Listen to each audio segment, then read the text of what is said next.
Hi అండి, welcome back to Jessie cooking recipes. ఈరోజు మనం వెజ్ బిర్యానీ ఎలా ప్రిపేర్ చేసుకోవాలో చూద్దాం. ముందుగా స్టవ్ ఆన్ చేసి ఒక కుక్కర్ పెట్టుకోవాలి. 4 టేబుల్ స్పూన్స్ ఆయిల్ వేసుకోవాలి.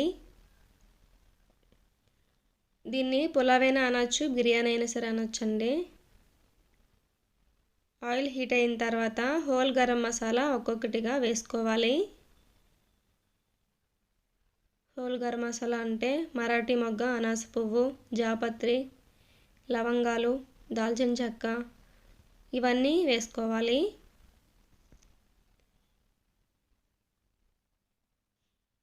నేను సింపుల్గా చేస్తున్నానండి, చాలా బాగుంటుంది. ఇవి ఫ్రై అయిన తర్వాత 2 ఆనియన్స్, ఒక 4-5 పచ్చిమిర్చి ఇలా కట్ చేసుకొని వేసుకోవాలి.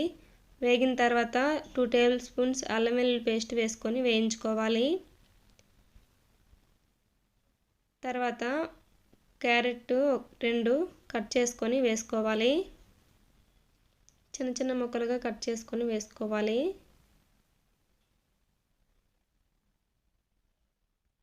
మీ దగ్గర ఇంకేవైనా సరే వెజిటేబుల్స్ ఉంటే వేసుకోవచ్చండి. ఆలు, కాలీఫ్లవర్ ఇవన్నీ వేసుకోవచ్చు. ఒక మీడియం సైజ్ టమాటో కట్ చేసుకొని వేసుకోవాలి. 1 స్పూన్ సాల్ట్ వేసుకొని టమాటో మగ్గే వరకు మూత పెట్టుకోవాలి.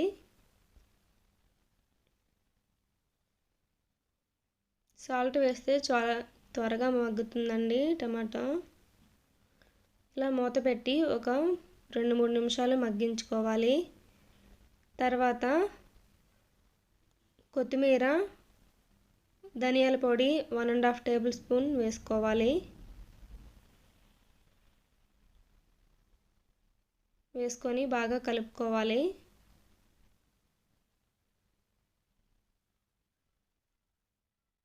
మీకు ఇష్టం ఉంటే ఇంకా బిర్యానీ మసాలా కూడా వేసుకోవచ్చండి. వెజ్ బిర్యానీ మసాలా దొరుకుతుంది కదా, అది ఒక 1 స్పూన్ వేసుకుంటే సరిపోతుంది.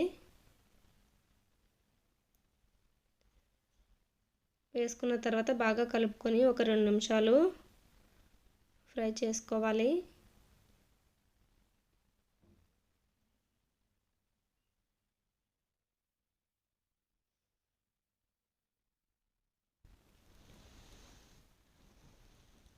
ఈ బిర్యానీ చికెన్, మటన్ ఏ కర్రీలోకైనా చాలా బాగుంటుంది. నార్మల్గా సింపుల్గానే ఉంటుంది కదా, అందుకే ఏదైనా సరే సూట్ అయిపోతుంది. తర్వాత 1.5 కప్ రైస్ వాష్ చేసుకొని వేసుకోవాలి. నేను నార్మల్ సన్నబియ్యమే తీసుకుంటున్నానండి.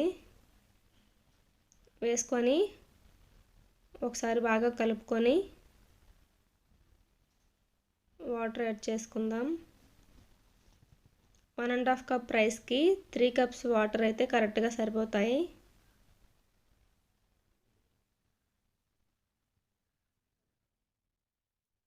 సాల్ట్ ఇందాక కొంచెం వేసుకున్నాం కదండి, ఇప్పుడు కొంచెం అడ్జస్ట్ చేసుకుంటూ టేస్ట్కి సరిపడా వేసుకొని విజిల్ పెట్టుకొని 3 విజిల్స్ వచ్చే వరకు స్టవ్ మీద ఉంచుకుందాం.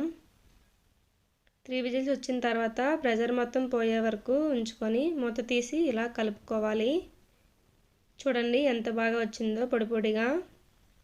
ఇప్పుడు ప్లేట్లోకి సర్వ్ చేసుకుందాం.